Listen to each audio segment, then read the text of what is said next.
frustrado como eu, insiste em olhar ao céu com sentimento de erguer sua voz ao léu.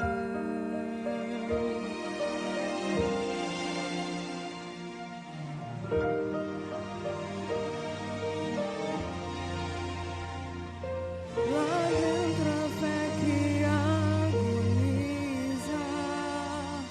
razão clamando por justiça, efeito da dor que cega o seu olhar e que apaga a cor de um sonho a desmoronar.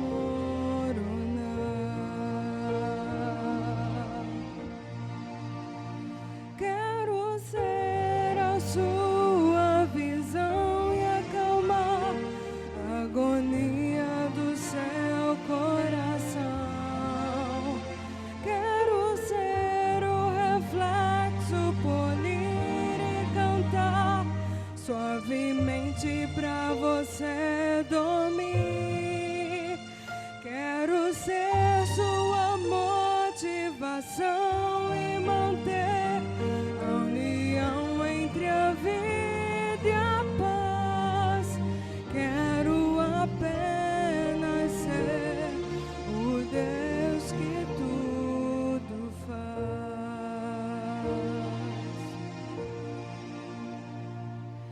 Eu sei que pode ser difícil, mas não conheço o impossível. Estou ao seu lado, ouvindo você clamar, na esperança de você me deixar ajudar. Quero ser a sua visão e acalmar a agonia do seu coração. Quero ser o reflexo, polir e cantar suavemente pra você dormir. Quero ser sua motivação e manter a união entre a vida e a paz. Quero apenas ser o Deus que tudo faz.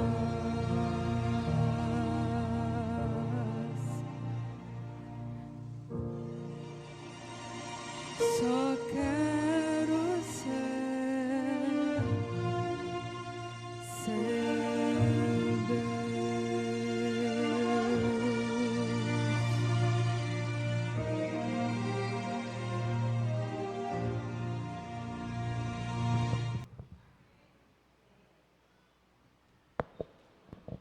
Obrigado, Isabela. Olá, bom dia. Tem tanto tempo que eu não estou daqui da frente, mas já preguei tantas vezes aqui. Comecei a pregar aqui quando não tinha essa igreja bonita. Tinha aquela igreja apertadinha, que os irmãos entravam pelo meio. Vou lá 2 vezes. Acho que eu preguei também aqui 2 vezes no período da obra. Uma vez ainda lá em cima, não bonito aqui assim, mas lá em cima, quando os idosos, o pessoal mais velho assistia embaixo, porque a igreja é muito chique aqui, né? Fazia uma videoconferência para os idosos ficarem embaixo e nós ficávamos lá em cima. Muitas vezes a irmã Diná, né, me convidou para falar com as crianças, né? Estou sentindo falta de falar para as crianças aqui. E vinha feliz da vida para falar com as crianças também aqui. Agora tem um tapete. Se bem que eu já falei também nesse tapetinho aqui uma vez. Mas antes de ter o tapetinho, então eu me sinto muito em casa toda vez que eu venho em Madureira. Muito em casa mesmo. Antes de qualquer coisa, vamos curvar nossas frontes e vamos falar com Deus, por favor? Querido Deus que está no céu, obrigado por aqui estarmos. Pedimos perdão pelas nossas falhas, mas que acima de tudo, só aceite tudo que for dito e cantado aqui. Tome a direção de tudo, Senhor Jesus. Que os seus santos anjos estejam nessas portas e nessa janela. que o mal seja repreendido lá fora, Senhor Jesus. Tudo isso lhe imploramos em seu nome, amém. Meus amigos que estão aqui, se quiserem sentar no primeiro banco ou qualquer outro lugar, fiquem à vontade. Sabe, eu quero agradecer o departamento de família, né, o Wilson, a Kátia. E aí eu trouxe a minha família também aqui, mesmo me sentindo muito em casa aqui na igreja de Madureira. Hoje eu frequento a igreja central. Para quem não me conhece, meu nome é Fábio Lassamessa, sou professor de História, trabalho também na rede adventista, e aí tem uma surpresa muito boa aqui. O professor mais digidinho que eu conheço, que se batizou, acho que há 2 semanas atrás, né, Firmino? Firmino, nosso professor, eu não pude estar aqui no dia do batismo dele. Levanta aí, Firmino, acho que o pessoal já te conhece, mas levanta, ué. E ó, Firmino, você trata bem essa igreja, hein? E igreja, vocês tratam bem o digidinho lá, o Firmino, hein? Porque, olha, o Firmino é fruto da educação adventista, mas não como aluno, como professor. E ele tinha uma outra religião, e ele foi entendendo algumas coisas e alguma coisa que Deus fez com ele, e foi muito gratificante. Só que tem uma coisa, né? Eu não pude estar aqui porque aqui eu tenho uma família. Meu nome é Fábio Lassamessa, mas eu também sou Oliveira. Então, toda vez que eu venho aqui, os Oliveiras sempre me recebem muito bem. Começou isso lá com o Sérgio Mafra, que também é Oliveira, mesmo sendo Sérgio Mafra, mas lá de longos anos, e veio vindo. Cantei no coral de Madureira, cantei no coral da Central junto com o Sérgio durante muito tempo, e atualmente eu canto no coral Jovem do Rio, e ajudo no coral Jovem do Rio. Hoje o coral Jovem do Rio está cantando lá na Igreja Central, uma programação especial do mês de outubro, onde na primeira semana teve o Tarsis Iraídes, na segunda semana teve o Jader Santos, na terceira semana somos nós, e na quarta semana, desculpa, eu não lembro. Eu sei que o pastor Anderson convidou para os irmãos que estiverem aqui 9 horas, mas se você quiser amanhã, é 9h30 aqui amanhã. Mas se por acaso tiver pelaquela região lá, 9 horas seremos o culto do domingo lá, e o Coral Jovem do Rio estará cantando também. É um culto especial nos domingos lá. E sabe, amigos, eu quero apresentar 2 pessoas antes de começar a falar, porque meu tempo de apresentação já acabou. Eu estou com o tempo adiantado ali. Eu quero apresentar... ainda bem que você veio, a minha avó. A minha avó é a primeira pessoa que eu quero apresentar, porque o Denilson falou de recolta. E aí eu falei, levanta aí, já que você levantou, olha para trás, olha como é bonita ela, ó. É a minha princesa ela, princesa 1 ela. Pode sentar, fica à vontade. Ela é tímida, depois ela briga comigo. Porque tudo que eu conheço e que eu gosto e que eu entendo sobre a volta de Jesus, foi ela e meu avô que colocaram na minha mente, no meu coração, talvez de uma forma muito sincera. Muito simples, mas muito sincera. E aconteceram muitas coisas no meio do caminho, mas essa esperança ela nunca apagou. E aí o Denilson falou da recolta, e às vezes a gente tem vergonha de falar com nossos filhos. Quando eu tinha, não lembro agora, 5 ou 6 anos, eu lembrei, 5 anos, a minha avó sempre trabalhou com comércio, né? Minha avó fala bem a beça, melhor do que eu, ela é tímida, mas fala muito bem. E olha, ela me levava para as pessoas que ela conhecia, e ela falava, ó, agora você fala da recolta. E no ano lá, quando eu tinha 5 anos, eu apareci, né? Naquela época não tinha essas mídias todas, mas eu fui destaque na revista Adventista com 5 anos, como a pessoa que mais recoltou no Rio de Janeiro, quando só tinha, não sei se era uma missão, se era uma associação, não sei o que era naquela época, porque faz muito tempo, ainda tinha dinossauros nessa terra, mas eu apareci lá. Então, se você tem dúvida, você está com vergonha de colocar teu filho para fazer isso, coloca ele sim, e deixa claro que ele vai falar, ele vai errar, e olha, isso aí, incentiva, porque é um projeto muito bonito, e ela que me colocou nesse posicionamento, né? É um prazer ter você aqui. Ela nem sempre pode estar comigo quando eu falo, porque ela cansa muito, e o horário, às vezes o banco, o problema de coluna, mas saiba que é um prazer estar com você. A segunda pessoa que eu queria apresentar a vocês é a minha linda namorada, a Marielle. Ela veio do Rio Grande do Sul esse final de semana, eu falei, muito bom, você vai conhecer talvez a nossa igreja, porque eu amo muito a minha igreja central, mas antes de chamar a igreja central, eu amo a igreja de Madureira. E hoje em dia, por causa de uma série de compromissos, eu estou na igreja central, mas o meu coração sempre está aqui na igreja de Madureira, então quem sabe, né, a gente em algum momento vem para cá. E tem uma irmã que vive falando, não, irmã, e quando eu casar eu venho para cá, acredite, em algum momento eu venho.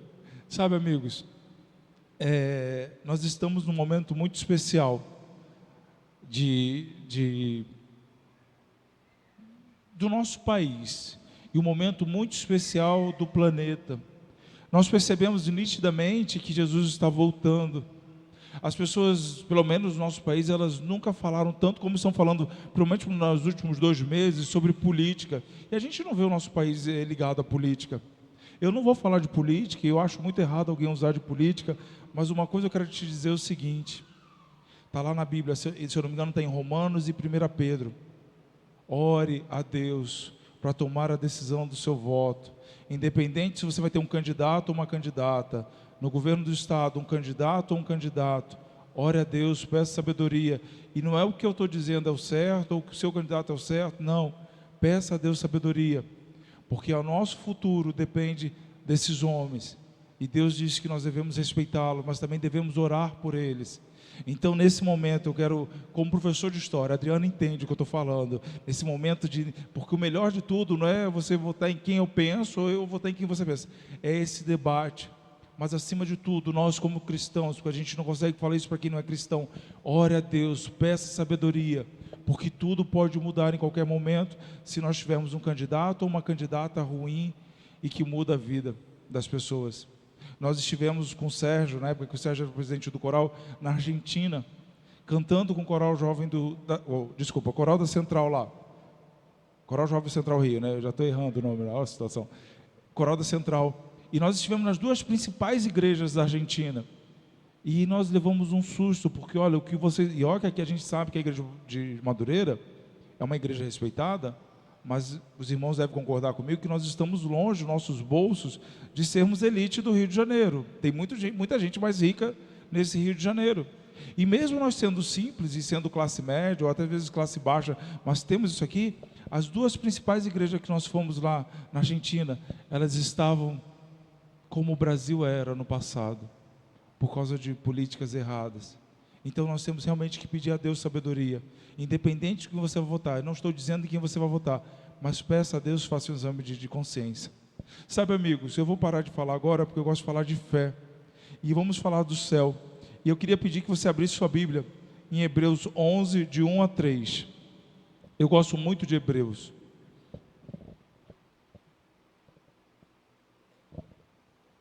E Hebreus 11, então, é muito especial. Uma vez, a minha igreja tem um monte de pastor lá, né? Pastor aposentado é o que mais tem lá. Alguns que, infelizmente, eu nem conheço. Uma vez eu lá na frente, eu falei, olha, Hebreus 11 é um capítulo inacabado da Bíblia. Aí tinha um pastorzinho, pai de um senhor bem rico lá, ele já faleceu, esse pastor, ele me olhou assim, tipo assim, vamos ver o que esse cara vai falar, né? Ai, meu Deus. Aí agora deixa eu resolver, né? Por que inacabado? Porque ele fala de heróis da fé, fala de muita gente boa, mas eu imagino que um dia, quando Deus tiver algum momento lá especial, que for falar das pessoas dessa terra, ele vai falar de pais que abandonaram o seu emprego por causa do sábado, mas tinham filhos e uma esposa em casa que não trabalhava, mas por causa dos sábados foram fiel. Vai falar de alguma mãe que ficou às noites ajoelhada orando porque o filho estava envolvido com droga, às vezes nem droga, mas saía para uma balada e ela não cansava de orar. Vai falar de um esposo que passou por situações difíceis, ou por uma esposa que passou por situação difícil, mas permaneceu fiel, entendendo que o que o companheiro ou a companheira fazia não era de Deus, mas que ele tinha um potencial em oração. Vai falar de algum filho que orava pelos pais. Então são muitos heróis que a Bíblia ela não cita. Nós podemos ser considerados de repente em algum momento heróis, basta triunfarmos nessa caminhada. Em Hebreus 11, 1 a 3 diz o seguinte: ora, a fé é a certeza das coisas que se esperam, é a prova das coisas que não se veem. Foi pela fé que os antigos alcançaram o bom testemunho. Pela fé entendemos que os mundos foram criados à palavra de Deus, de maneira do que era visível não foi feito. Que o visível não foi feito do que se vê. Em Hebreus 11, 33 e 34, quero que você continue aí, diz o seguinte: os quais pela fé venceram reinos, praticaram justiça, alcançaram promessa, fecharam a boca de leões, apagaram a força e o fogo, escaparam ao fio da espada, da fraqueza tiraram força, tornaram-se poderosos na batalha, puseram em fuga exércitos estrangeiros. Eu quero pedir que se adiante um pouquinho a sua Bíblia, até 1 João 5, 14 e 15, que diz assim, e enquanto você está adiantando a sua Bíblia, eu vou agradecer o pessoal que está em casa, assistindo ou no trabalho, pela internet. Que Deus te abençoe onde você estiver, e tenha certeza que num próximo momento, fora até do país, se você tiver, que você venha para cá e conheça a Igreja Adventista, aqui de Madureira, porque é uma igreja especial. Em João 5, 14 e 15 diz: esta é a confiança que temos nele, que se pedirmos alguma coisa, segundo a sua vontade, ele nos ouve. E se sabemos que nos ouve em tudo o que pedimos, sabemos que já alcançamos os pedidos que lhe fizemos. Sabe, eu chego à seguinte conclusão, que nós podemos alcançar tudo em nome de Deus, os mais altos propósitos de Deus através da nossa fé. E eu quero pedir, geralmente, nunca quando eu falo aqui eu gosto muito de falar muito momento da minha vida. Vai ter um momento que eu vou falar do meu avô, mas eu queria contar um negócio, especialmente que eu nunca falo quando eu falo esse sermão, que alguns sermões já são prontos. Eu tive o prazer de 1 ano e meio atrás, 2 anos atrás, de estudar fora do país, numa universidade americana.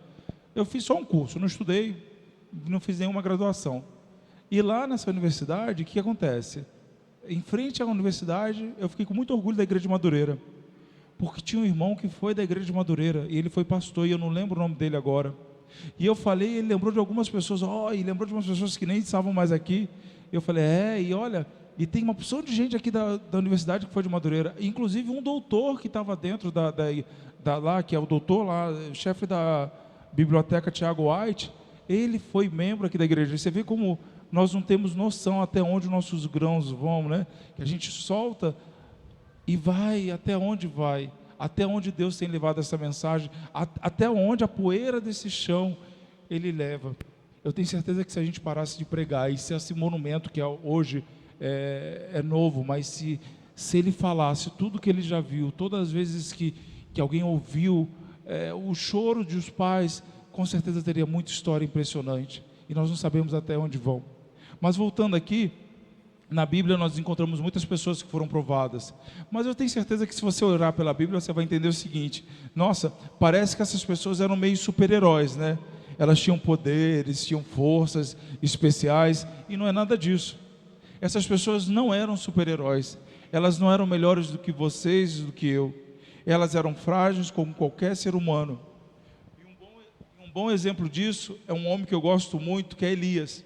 E toda vez que eu dou aula para o 6º ano e para o 1º ano, que eu dou aula de história, quando eu falo de Hebreus, eu conto um pouquinho de Elias como profeta, e eu falo, olha, tem uma escritora, quando eles não são adventistas, que diz que ele está vivo, que ele está no céu. Então a orelha de Elias, como eu falo tanto dele na igreja de fora, deve ficar um pouco quente, porque eu falo muito dele, mas eu gosto muito de Elias, muito mesmo. Em Tiago 5,17, se você quiser abrir a sua Bíblia, diz assim: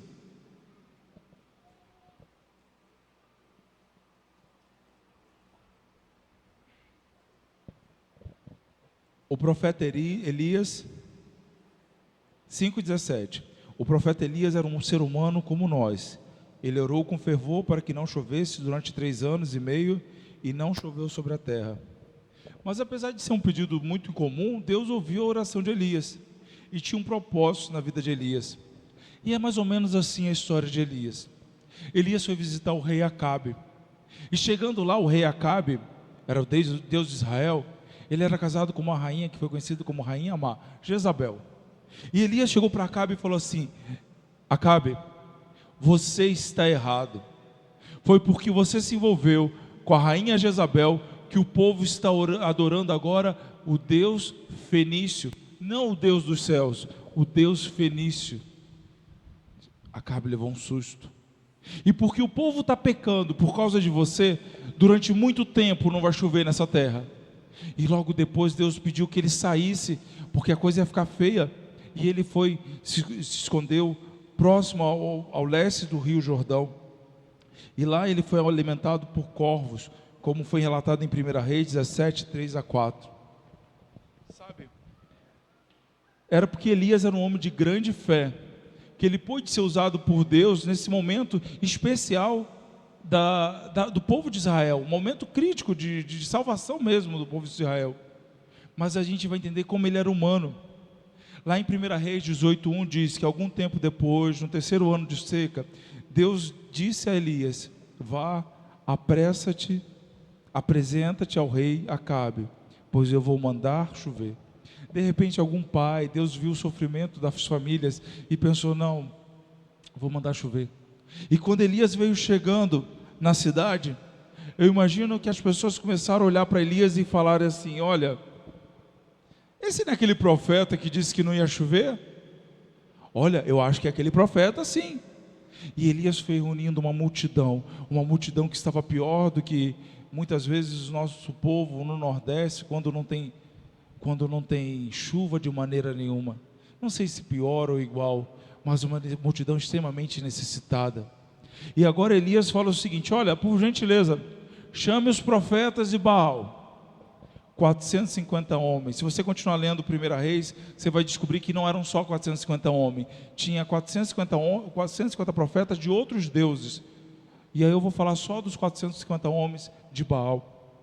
E ele virou e falou o seguinte: olha, nós estamos com um problema. Eu digo que o Deus do céu é o Deus verdadeiro. Você diz que o Deus Baal é o Deus verdadeiro? E o povo está sofrendo. Nós precisamos saber quem é o Deus verdadeiro. O Deus Baal, que é o Deus fenício, ou o Deus antigo dos hebreus, que é o Deus dos céus. Vamos fazer o seguinte: eu proponho a vocês um desafio. Eu vou construir aqui 2 altares, e ele construiu 2 altares. E agora me tragam lenha. Trouxeram lenha, colocaram lenha. Agora me tragam carne, oferta, oferenda, um boi, o que for. E trouxeram a oferta e colocaram lá. Agora, vamos fazer o seguinte: vamos descobrir qual Deus é o verdadeiro. O meu, que eu digo que é o Deus do céu, ou o Deus Baal? Por gentileza, comece os seus encantos, suas orações, e o Deus verdadeiro vai fazer aparecer fogo na carne. Nessa hora, os deuses, os profetas de Baal começaram os seus encantos, seus gritos estridentes. Eles arrancavam cabelo, tiravam sangue, era uma coisa bizarra. E eles fizeram aquele ritual macabro ali durante até o meio-dia. E uma coisa que eu gosto de Elias, porque ele era um homem muito inteligente, ele tinha um senso assim muito apurado. E ele deu uma interrompidinha e falou assim: amiguinho, profeta, amigo, colega, desculpa te incomodar, mas fala mais alto. De repente teu Deus está dormindo. De repente ele está voltando de viagem, né? Está chegando. Então fala mais. Isso fez com que os profetas ficaram com tanta raiva, que arrancaram o cabelo, gritaram mais, tiraram mais sangue. E sabe o que aconteceu? Nada.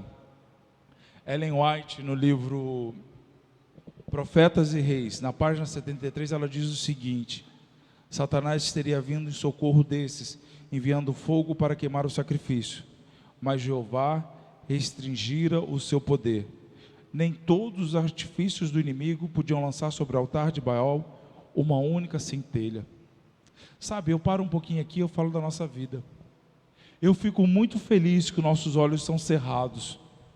A gente não consegue, nós sabemos que temos anjos voando em todo lugar. E eu fico feliz a gente não ver esses anjos, nem os bons nem os maus. Porque se os nossos olhos fossem abertos, nós veríamos uma batalha que acontece. Porque nós sabemos que, como diz em 1 Pedro 5,8, o inimigo está ao nosso redor como um leão, rugindo, feroz, tentando devorar. E tudo que acontece conosco é para nos proteger. E Deus mantém o seu anjo e a sua proteção sobre nós. Chegou o final da tarde, meu querido, os profetas cansaram e falaram: um dia inteiro, volta da hora sexta, 6 horas da tarde, um dia inteiro, agora é sua vez, chega aí. E Elias então fez uma coisa diferente. Ele abandonou os 2 altares que foram feitos, e ele foi para o lugar onde o povo tinha o quê? O antigo altar que adorava o povo, Deus do céu. E ele começou a pegar pedra e construir aquele altar inteiro. E depois que ele construiu aquele altar, ele viu uns menininhos lá na frente e falou: filhinho, vem cá, faz favor pro tio, eu sei que está faltando água, mas traz água aí. E quando ele falou isso, acho que um profeta lá falou assim: esse cara está enrolando a gente, hein? Era água? É fogo, é o quê? Fica de olho que ele vai enrolar a gente, hein? Você é malandro, isso vai enrolar a gente. E quando a água chegou, para surpresa de todos, Elias colocou naquela vala que ele cavou ao redor água, e colocou na carne. e colocou na lenha, e colocou na pedra. Aí agora acho que um outro profeta falou assim: ih, cara, agora que isso não pega fogo mesmo, nem com reza braba, porque lenha molhada não pega fogo. E acontece então que Elias se inclinou reverentemente ao altar, ergueu as mãos para o céu e com uma singela oração, com simplicidade e fervor, como se soubesse que Deus, Jeová, estava ali ao redor, ele fez uma oração pedindo a Deus fogo pelaquele altar. Sabe, amigos, algumas vezes aqui na igreja, você deve acompanhar que alguns líderes fazem algumas orações mais eloquentes, e isso não está errado, porque quando você trabalha com o público, você às vezes precisa de algum sentimento, alguma coisa a mais, mudar a voz, para passar emoção, passar credibilidade, e muitas outras coisas que as pessoas entendidas no assunto podem falar. Mas quando estamos sozinhos com Deus, podemos entregar o nosso coração, falando baixo, como se estivéssemos falando com um amigo muito próximo. Eu vou pedir da licença, eu te falei que eu não ia contar nada, só duas coisas pessoais, a segunda coisa pessoal. Eu tinha um avô paterno, que mora no Rio Grande do Sul, morava, porque ele já faleceu, o nome dele era João Messa, e um dia, ligaram para minha casa, e falaram assim para mim: Fábio, o vô João está muito mal, ele está com câncer, estágio muito avançado, tem 93 anos, fumava desde os 12 anos, e a coisa está muito séria. Cara, naquele momento eu fiquei com um aperto no coração, porque lembra que eu te contei que na época que o Sérgio esteve no coral, e em outras situações nós viajamos tanto para falar da volta de Jesus, do amor de Jesus, da esperança de Jesus. Nós fomos para outro país, nós íamos para o velho continente, por causa de um convite, mas não deu certo, e eu simplesmente entendi que eu tinha feito tanto, subia morro, descia morro, subia a comunidade, descia a favela, subia, descia, voltava para a favela, e eu não ia falar do amor de Deus para o meu avô. Acontece então, queridos, que nesse momento me deu uma dor, e eu falei: cara, eu vou arranjar uma caixa, e aí eu peguei uma caixa de Natura, e comecei a colocar muita coisa lá dentro, uma Bíblia antiga. Eu perguntei o que ele queria um Fusca. Eu falei: comprei um Fusca pequenininho, né, de ferro, e botei lá, botei CDs do coral, botei estudo bíblico, botei DVD, botei tanta coisa. Uma Bíblia, eu não peguei uma Bíblia não, eu peguei antiga do Ipai, bem surrada, mas que tinha coisas marcadas. Eu pensava: Deus manda. O meu avô torcia pelo Inter, e o coral jovem da Central tinha uma blusa azul, e eu comprei uma blusa azul e coloquei lá. Eu falei: ele vai querer usar, né, vai tudo. Botei fotos minhas, fotos do casamento do meu irmão, tanta coisa. Amigo, quando eu fui no correio, eu falei: Jesus do céu, eu não tenho dinheiro para mandar isso não, que era caro o Sedex daqui para lá. Eu não sei você, mas eu sou assalariado. Se eu puxar muito em cima, descobre embaixo. Isso é a mesma coisa se for o contrário. E eu falei: eu vou ter que tirar uns negocinhos dessa caixinha, porque isso não vai dar certo, e eu tô com problema. Mas eu falei: não vou, mês que vem eu coloco lá. E o mês seguinte eu nunca coloquei a caixa. Aí ligaram de novo do Sul, e quando ligaram do Sul, eu falei: ai meu Deus, o velho morreu. E eu simplesmente não mandei.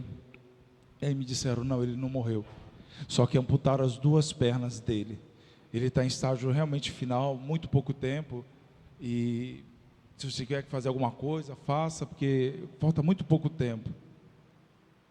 Aí naquela noite, eu lembro que estava muito claro o meu quarto, eu orei a Deus, e eu falei para Deus o seguinte, oração parecida com a de Elias, foi muito calma: Senhor, eu juntei uma caixa, e eu tenho que mandar para o meu pai, para o meu avô, só que eu não tenho dinheiro, eu não sei o que o Senhor vai fazer, mas eu não vou tirar nenhum centavo do meu salário é pequeno, eu tenho outros compromissos, eu não sei se o Senhor vai me mandar um corvo com notas na boca, se vai mandar achar um peixe numa feira aí, eu vou ter uma nota, eu não sei se vai chegar aquelas histórias do irmão: olha, tinha um pensamento, você precisava de dinheiro, não sei o que o Senhor vai fazer, mas eu sei que eu não tiro um centavo do meu salário, e eu confio que o Senhor ama mais o meu avô do que eu, e o Senhor está mais interessado na sua salvação do que eu entrego tudo em seu nome, amém.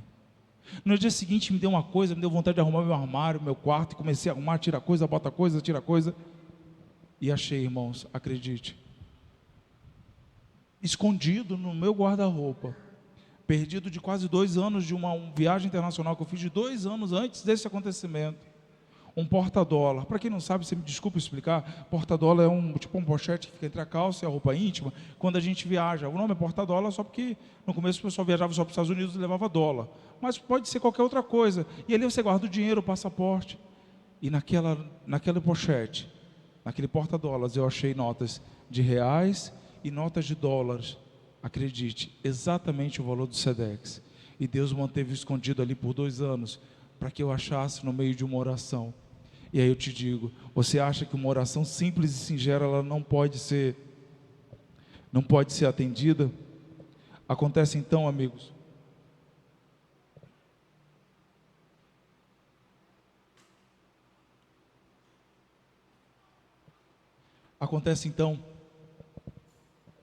que assim que Elias disse amém, chamas de fogo consumiram não só a lenha, não só a carne, mas as pedras, a água, tudo. Acontece então que os próprios profetas levaram um susto e falaram: nossa, esse realmente é o Deus do céu, esse realmente é o Deus verdadeiro. E a Bíblia diz, e Ellen White diz no livro Profetas e Reis, ela diz o seguinte, desculpa porque eu não tenho a página aqui, ela diz o seguinte, que eles entenderam que o Deus do céu era verdadeiro, mas não se arrependeram.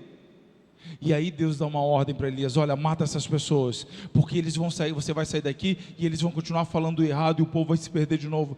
E todos foram mortos. Acontece então que Acabe, vendo aquilo, corre para o palácio. E quando ele chega no palácio e que ele fala para a esposa de Jezabel, e fala: Jezabel, a coisa desandou, mataram os profetas, o povo está se irando. Jezabel fica com tanto ódio que ela vira para Elias e fala o seguinte, vira para os seus mensageiros e diz o seguinte: avisa a Elias que amanhã nesse mesmo horário ele vai morrer como os meus profetas morreram. Sabe, é isso que eu gosto em Elias. Elias viu o fogo do céu descer. Elias viu carne e pão na boca de corvos. E ele teve medo de uma única mulher. Ele viu o poder de Deus. Mas por que eu gosto disso? Porque mostra quanto Elias era humano. Acontece então que Elias ficou com tanto medo e tanto assustado que ele fugiu para o deserto. E nessa humanidade ele falou o seguinte: Senhor, me mata porque eu não sou ninguém, eu não posso estar aqui. E Elias então deitou debaixo de uma árvore e caiu deprimido em sono. O interessante é que ele nem chegou a pedir a Deus que o protegesse, nem chegou a pedir que matasse aquela mulher com fogo. Ele simplesmente teve medo. Eu vou parar um pouquinho a história e a gente já vai soltar o primeiro vídeo, querido, segura ele aí. E vou contar uma história, sair da antiguidade para uma história do século XX, onde quase todos nós nascemos. Lá no ano de 1992, na Olimpíada de Barcelona. Eu sei que as Olimpíadas, e daqui a 2 anos nós temos aqui, elas sempre geram imagens que ficam na memória, pela grandeza que são esses eventos. E sabe, tinha um homem chamado Derek Redmond. Esse homem, um negro, atleta, forte, ele era simplesmente ele era o favorito para ganhar a prova. Ele era britânico e ele era recordista em medalhas, mas ele era o favorito para ganhar a prova de 400 metros rasos. E olha o que aconteceu, pode soltar o vídeo. Eu só vou pedir, porque como a imagem não está de repente muito visível e está muito claro, eu vou estar acompanhando a leitura da narração que diz o vídeo.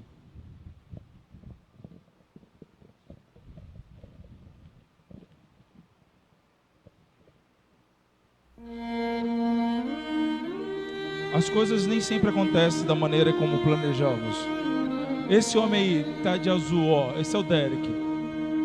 Você vê pelo porte dele que é preparado, é um campeão, né?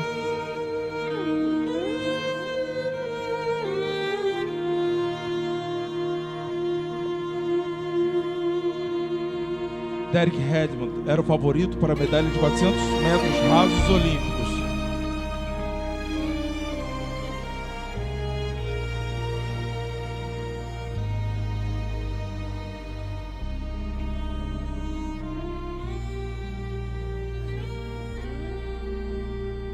Faltando 150 metros para acabar a corrida, Derek sentiu uma forte dor.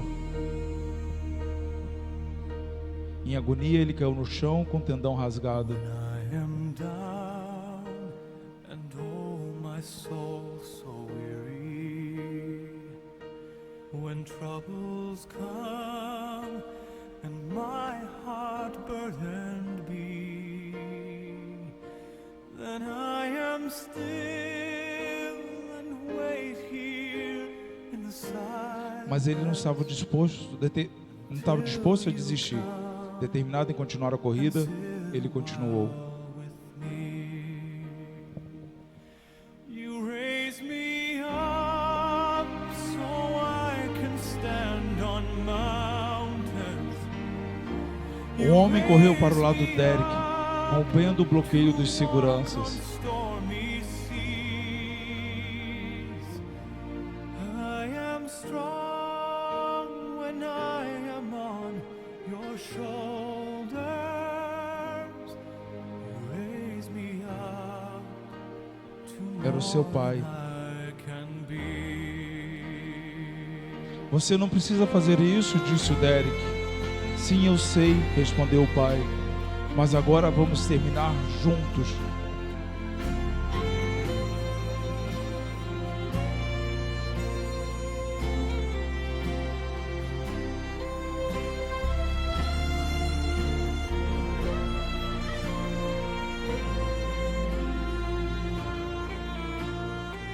Lado a lado, pai e filho continuaram. You raise me up Pouco antes so I can stand da linha de chegada, o pai do Derek deixou-o completar You raise sozinho a corrida. E ele recebeu o aplauso de mais de 65.000 pessoas, sendo o maior prêmio da sua carreira. I am strong when I am on your shoulders. You raise me up to more than I can be. Sabe, eu estou chegando ao final já do que eu vou falar, faltam não mais de 25% do que eu tenho que falar. Mas eu entendo, quando eu vejo isso, porque essa história do Derek que se tornou mundial, essa é a nossa história. Deus, ele está do nosso lado, nos assistindo como espectador, assim, e está falando, filho, vai que você consegue. E é tanta coisa que acontece que a gente realmente fica muito mal mesmo, a gente fica... Saiba de uma coisa, Marcelo, saiba de uma coisa, toda vez que acontece tudo que é difícil, Deus, ele rompe as barreiras e ele faz igual esse pai, ele empurra o inimigo e ele fala, olha, agora chega, eu estou do lado dele porque ele é meu filho. Abaixa só um pouquinho, querido. Ele é meu filho e ele faz de tudo e eu vou fazer de tudo por ele. Ele faz de tudo para chegar no pódio, por que eu vou deixá-lo agora? Deus não é um louco incendiário que olha para você e diz o seguinte, você fez isso de errado, vai pegar fogo no dia do juízo. Deus é um pai de amor, que nos entende, nos recebe. E agora nesse momento, porque ele está lá em cima, se seu nome chegou, sabe o que ele vai dizer para o pai dele? Pai, sabe por que ele fez isso? Olha o que aconteceu na infância dele, olha o que aconteceu na vida dele. Deus tem uma paixão muito grande pela gente. Sabe, meus amigos, voltando à história de Elias lá na antiguidade, eu entendo o seguinte, um anjo chegou perto de Elias e falou assim, Elias, levanta, querido, levanta, porque está na hora da gente de comer. E ele preparou uma refeição, e Elias olhou para o anjo, olhou para a refeição, comeu, mas ele estava tão deprimido que ele voltou a dormir. E logo depois, o anjo vem de novo, deixou ele dormir mais um tempo, e prepara uma segunda refeição, e diz, Elias, está na hora de preparar o segundo alimento, está na hora de comer pela segunda vez, só que agora você coma tudo, porque você vai andar 40 dias e 40 noites, e vai encontrar com Deus do céu, lá no monte sagrado. E Elias fez a caminhada de 40 dias e 40 noites depois de comer, e encontrou no monte Sinai, o monte sagrado de Deus, o próprio Deus e conversou com ele em alguns momentos. Sabe, amigos, esse Deus é tão grande que os seus problemas, eles não são nada. Esse Deus é tão grande que mesmo você estando deprimido, e às vezes a gente fica se culpando, porque eu também posso pensar, me mata porque é tudo terrível. Deus tem compaixão da gente. Mesmo quando a gente fala, agora eu não quero ler a Bíblia porque eu estou chateado com o Senhor, Deus tem misericórdia e deixa a gente descansar, porque Ele não desiste da gente. E Deus está nos preparando para uma jornada difícil. Sabe qual foi a história final de Elias? Elias foi levado para o céu. Ele não só derrotou aquela mulher, mas ele ganhou muito mais do que ele pediu. Ele foi levado para o céu em um carro de fogo, uma carruagem de fogo, com cavalos de fogo, no redemoinho, e ele ainda deixou um substituto, Eliseu, para continuar o trabalho. Sabe qual é o nosso maior problema? Nós sabemos pedir somente o que está aqui na nossa mão, somente o que está aqui, porque a gente pode ver, mas Deus tem muito mais para nos dar. Deus tinha algo melhor para Elias, e eu vou pedir agora, para finalizar mesmo, para chegar ao finalzinho, que você assista o vídeo 2, porque esse vídeo ele é muito bonito, ele fala do céu, e pode soltar, Marcelo, esse vídeo ele é muito bonito, ele fala do céu, ele fala do que nós vamos viver no céu. Nenhum dos nossos sonhos aqui será completo sem o céu. Imagine o céu, imagine as ruas de ouro.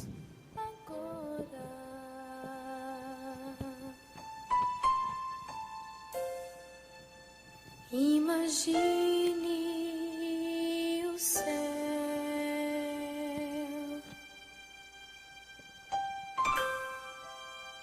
lá tem ruas de ouro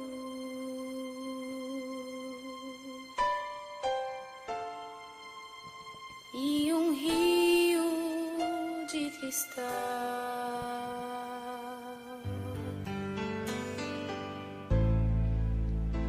Imagine as flores,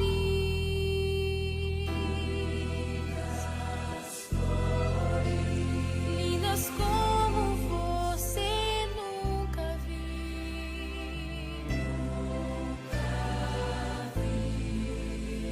Imagine o seu filho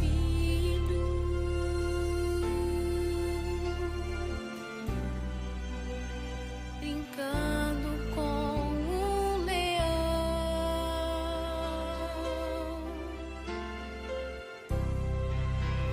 Imagine você voando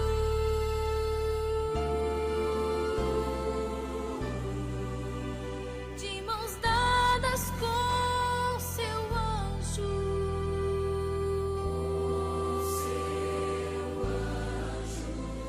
Prazer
Ellen White, no livro Testemunho Seleto, volume 1, na página 121, ela diz: Satanás não suporta para que apele ao seu poderoso rival, pois teme e treme.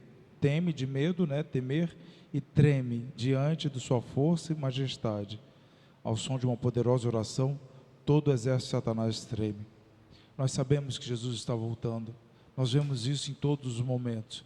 Nós falamos das perseguições e achamos que serão frutos do decreto dominical, mas quando abrimos hoje o Facebook na nossa casa, nós vemos, e não só o Facebook, o Google, o YouTube, nós vemos cristãos sendo perseguidos no Iraque, se refugiando dentro de uma igreja. Nós vemos homens, senhores, mulheres e senhoras, muitas crianças, porque estão com medo de ser mortos pelo Estado Islâmico. Nós vemos isso no noticiário. Então as perseguições começaram.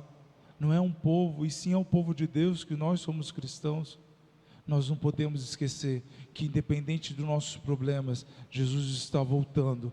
Mas cabe a você aceitar Jesus e aceitar o convite que Jesus está para fazer a você, porque Ele vai voltar, querendo ou não querendo. Ele vai voltar em nuvem, em poder e em glória, lá dos altos céus. Mas depende da gente, se vai aceitar o chamado de Jesus ou não. A Mari vai cantar. A Mari vai cantar agora. E nesse momento você fala com Deus mesmo. Não precisa se levantar, eu não sou pastor. É você e Deus. Fale com Deus. E peça a Deus para mudar a sua vida. Conversa com Ele tudo que está ruim. E Ele com certeza Ele vai te ouvir nessa sua oração singela aí.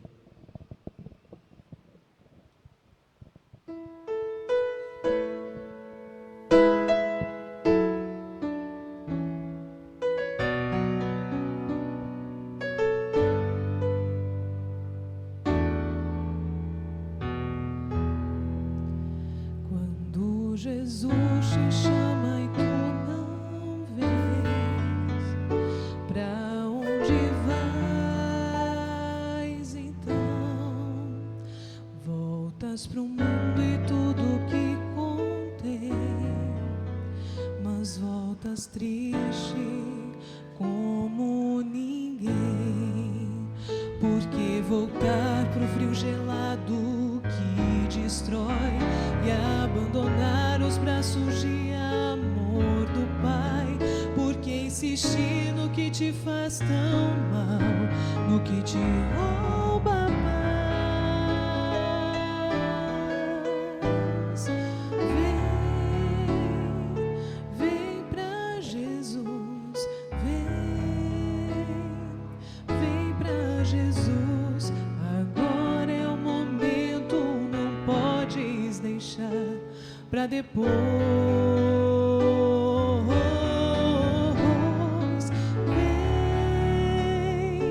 Vem pra Jesus, vem pra Jesus. Agora é o momento, não podes deixar pra depois.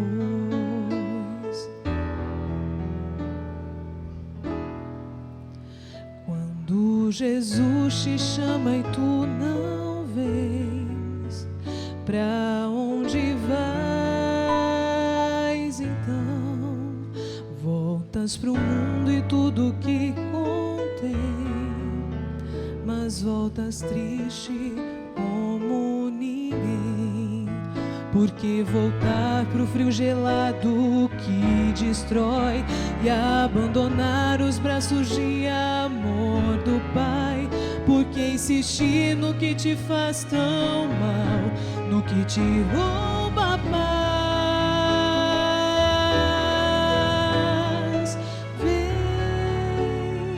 Vem pra Jesus,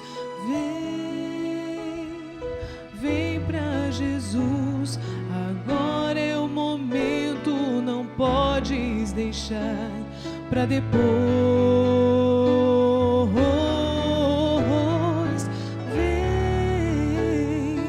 Vem pra Jesus, vem pra Jesus. Agora é o momento, não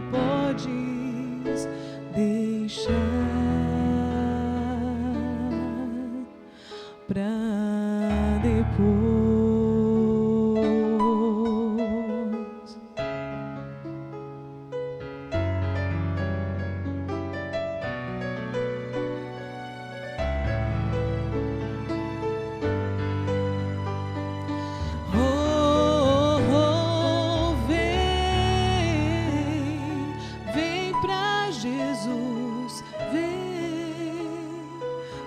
pra Jesus, agora é o momento, não podes deixar.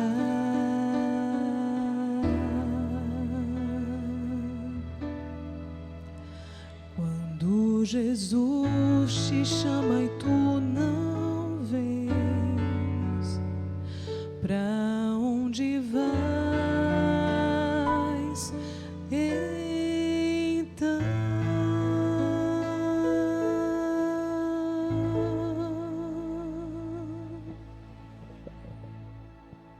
Vamos orar? Santo Eterno Deus, obrigado, Senhor Jesus, pela sua graça e pelo seu poder maravilhoso, que independente de nossos erros e das nossas atitudes, o Senhor está disposto a nos salvar, mesmo não merecendo, Senhor Jesus. Obrigado, Senhor Jesus, pela certeza que um dia o Senhor vai voltar, vai acabar com as dores, com a morte que reina absoluta nessa terra, como uma rainha má. O Senhor vai acabar com isso tudo e viveremos para sempre junto de Ti, Senhor Jesus, na Canaã celestial. Revigora a nossa fé, Senhor Jesus. Modifica o nosso caráter, transforma a nossa alma e faça, Senhor Jesus, não olharmos mais como humanos só para essa terra, mas sim olhar para o céu, olhar para o porvir e para a nossa verdadeira pátria, a Canaã celestial. Senhor Jesus, humildemente nesse momento lhe imploramos por aquelas pessoas que estão sofrendo, e nós sabemos agora do Iraque. Tem misericórdia de todos aqueles nossos irmãos, Senhor Jesus. Dá refúgio e força para eles nesse momento. Nos despeça agora nesse momento. Nos leve para casa em paz e segurança. E nos traga à tarde para o encontro de corais. É o que lhe imploramos em seu nome. Amém. Queridos, foi um prazer estar com vocês mais uma vez. É sempre um prazer. Em um outro momento nos vemos mais uma vez. Um beijo, um abraço, um aperto de mão. Tchau.